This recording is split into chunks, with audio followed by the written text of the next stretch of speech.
So I'm Bhupesh, and I'll be talking on the integration with Apache Samoa for Apache Apex. So this is a very scaled down version of the talk that was presented at Apache Big Data. Uh, so can you go to the next slide? So I'll just rush through the first few slides because it's just like introductory material. So this is what I'm planning to cover. I'll just introduce what stream processing is and what streaming machine learning means. Right. I'll talk about what Apache Samoa is and what it means for Apex to be a runner there. We'll see the relevant concepts, the similarities between the two, and ultimately I'll present a case study if time permits, and then we'll conclude. Okay. Uh, so big data, right? The most important point that we are worried about here is the velocity, wherein Apache Apex comes in, right? And even Samoa, it's a streaming machine learning platform. So we'll see what that means, right?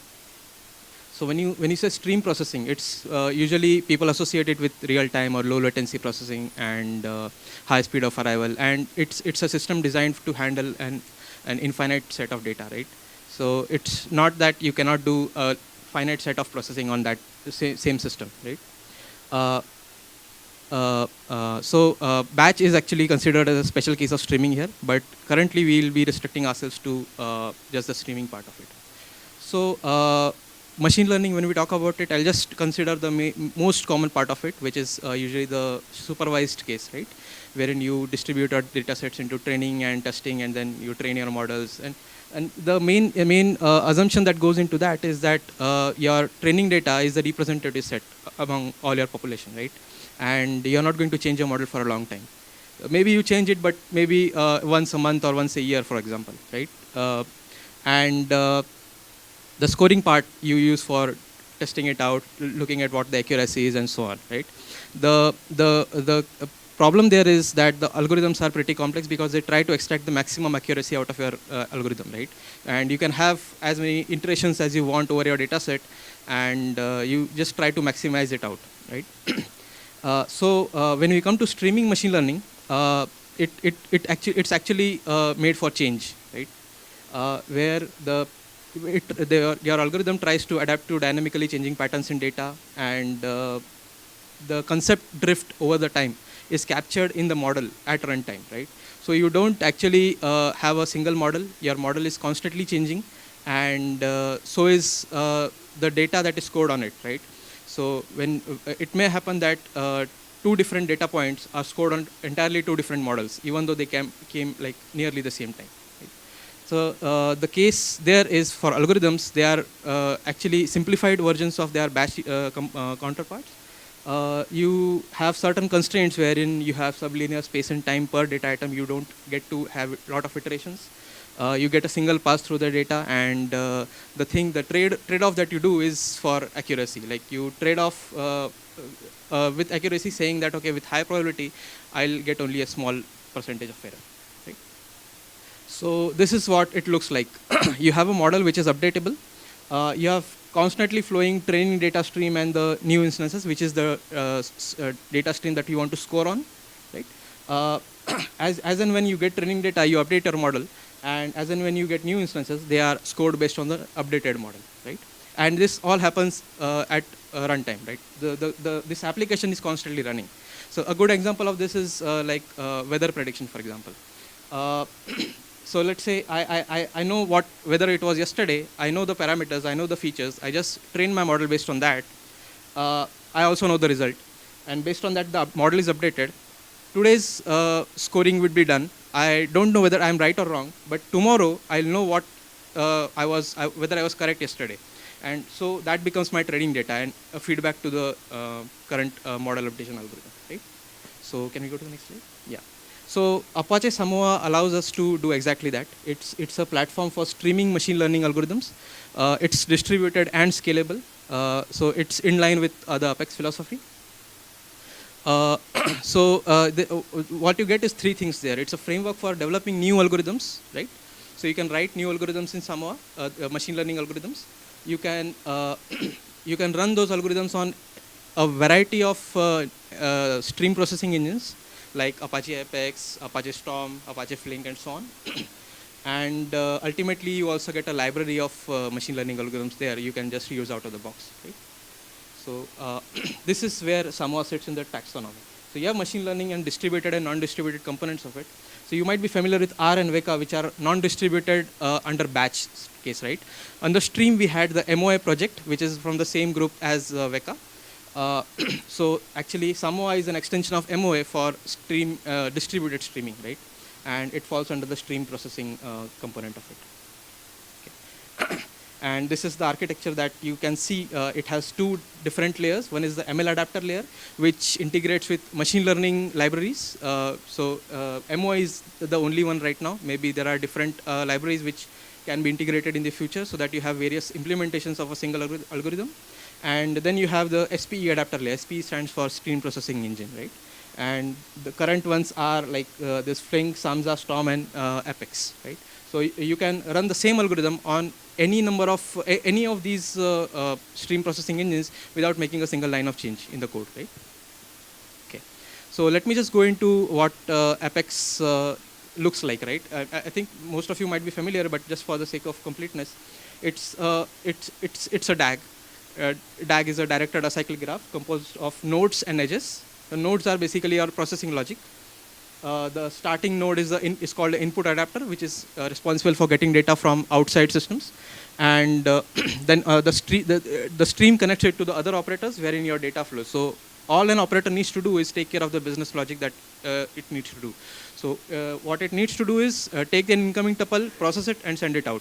All that's the only logic that goes into the operator, right? And then your operators are again scalable, like they can be partitioned and all that, right? That comes along with Apex. So this is how an application would look like in Apex, right? You have an input, parser, counter, and console. It's a word count application. Basically, you read lines. So you just add these operators in the DAG. So you say DAG.add operator. That adds the operator to the DAG, and then you connect them using DAG.addString. That's the only API that you need to know once you have the operators, right? And these operators are mostly available in the Malhar library that you can use out of the box. So let's look at the building blocks for this Samoa, right? So this is what Samoa API looks like. It's not an API, but just the terms right now. They have a processing item, which is, can you go to the next slide? So I'll just give you the mapping here, right? So this is a processing item. It maps to the Apex operator, right? And they have something called processor, which is nothing but encapsulated by the processing item. And that is nothing but what you write inside a process method inside an operator, which takes care of processing an incoming tuple. And then you have a stream, which is same as what Apex provides, right? So we see a very good functionality mapping from Apex to Samoa. Okay? And this is how the Samoa API looks like, right? So you have a topology builder. So what is DAG in our case? It's a topology in case of Samoa. You have you create add a processor, and it create a stream out of that. So you proceed in a sequential manner in Samoa, as opposed to creating nodes and then connecting via streams in case of Apex, right? So that's how you construct something like this. So you have source 1, source 2, and then create a join. Yeah, so as we saw, we just mapped the topologies of both the processing engines. So Samoa is actually a framework. It allows you to integrate with a stream processing engine. So it's actually necessary for it to have some kind of mapping to the components, right? And this is what you need to do to run it on maybe any other processing engine. So in this case, I have taken an example of Apex. So you just clone the Samoa repository, build it for some processing engine. Like for Apex, you just say -p Apex, you use the Apex profile of it. And then you run the Samoa executable with the parameter as Apex, and followed by the jar, which you get after compiling. And then you give all the parameters for running your algorithm, right? In this case, it's a frequential evaluation algorithm using the vertical heading tree program, right? So this is the classifier. This is the stream where it will read from, where the path is specified by this, and this is the parallelism that is mentioned, right? Okay. So I'll just go into a little bit of scalability, because that's important to understand how it is done in Samoa. By scalability, what I mean is in Apex, any DAG like this. So this is our logical DAG that we defined in the application, right? In this case, this operator can be partitioned into multiple instances, which can run independently on different machines, right? And that's how Apex scales. So to map this kind of scalability, okay, so let me just go into a little bit more detail, wherein once you scale, once you you expand the number of partitions you have. So let's say for B, I have 4 partitions here, right? How does a tuple from A, or which goes from A to B, know which partition to go to, right? So it can depend on a lot of things, but for Apex, we use a simple functionality called hash code. We take the hash code of the tuple and map the last log n bits. N is the number of partition. Log n bits to the partition number. So whatever. So in this case, it's 0, 1. So I should go to partition number 2. So that's how the mapping takes place for Apex. And this hash code can be controlled by the user. So for example, I want to distribute on this key called name. I can just, instead of taking the hash code of the tuple, I just return the hash code of the name, which means my keys will be separated by that. So my tuples will be distributed by on basis on the key, right? Can you get okay? So Samoa also has that notion, and it allows us 3 different types of shuffle mechanisms. So there's a shuffle, which is random sending to downstream partitions. There's a key, which based on the key. So you get a key, and based on that key, you need to distribute the tuples. And then there's all, meaning all of the downstream all of the upstream tuples go to all the downstream partitions, right? So if you go to the next slide, this explains how you do it for the random thing, wherein you take the tuple-based hash code, right? Since the tuple is your object, it's pretty random, right? So in that case, you can send it to any of the downstream partitions. If you go to the next slide, it's the key-based, wherein you get the key. Again, you map it. So Apex provides a stream codec, right, a functionality. And in the stream codec, you can override it to get the key and send the hash code based on the key. And for the next all-based thing, you need a custom partitioner. So when you write a stream codec, it's basically sticky key partitioning, meaning it goes to just one downstream partition. And any key with that particular if that same key is duplicated, it goes to the same partition again. But can you just wait for a minute? Yeah. So So for all-based partitioning, you need to pass all the upstream tuples to all the downstream partitions. So for that, you need to write a custom partitioner, which is actually implemented, and then all of these tuples will go to all the downstream partitions. Okay. Okay, so one more thing important in a stream processing engine is the iteration support, right? When you say it's a DAG, it's a directed acyclic graph, right? By definition, it should not contain cycles. But there are algorithms which at least require at least a few iterations, right? And machine learning cannot be complete without that. So we actually implemented the iteration support for Apex. If you go to the next slide, this is how it works, right? So let's say I want, this is my DAG, and I want a feedback loop from C to B, right? And all I need to do in this case is insert an operator D. It's a delay operator, basically. It will delay a window by one window. And basically, all the tuples that go in window X will return as window X plus 1, which means that even though there is a loop in my topology, at runtime it's acyclic, right? There is no loop. It's like a spring, right? By runtime, it just goes on to the next window, right? Okay, so if we go to the next slide, here are some challenges we faced. Maybe we can discuss these offline. I am short of time. I'll just discuss a simple case study for one of the algorithms that will just let you know what the detailed design is, right? So there's a sequential evaluation task in Samoa. So the reason it's called sequential evaluation is because while in streaming, you don't have 80-20 division, and you don't actually get to check the accuracy of a model that way, right? So sequential says it's a basic test then train model, right? So when an instance comes, you test that on your current model, whatever it is, even if it's a blank model, you test on that, you get the accuracy, and then you train on that same instance, right? And over time, when you have like sufficient instances coming onto your model, at that time you'll have a pretty good accuracy number, which you can say that, okay, this is my accuracy for the algorithm, right? So that's how the streaming evaluation is done. So the tasks are called sequential evaluation. So you see this, there's a source, a classifier, and evaluator. So and you can replace this component by any other classifier, and this DAG will test out the accuracy for this particular classifier, right? If you go to the next slide, the middle block is now replaced by the entire vertical Hofstadter tree algorithm.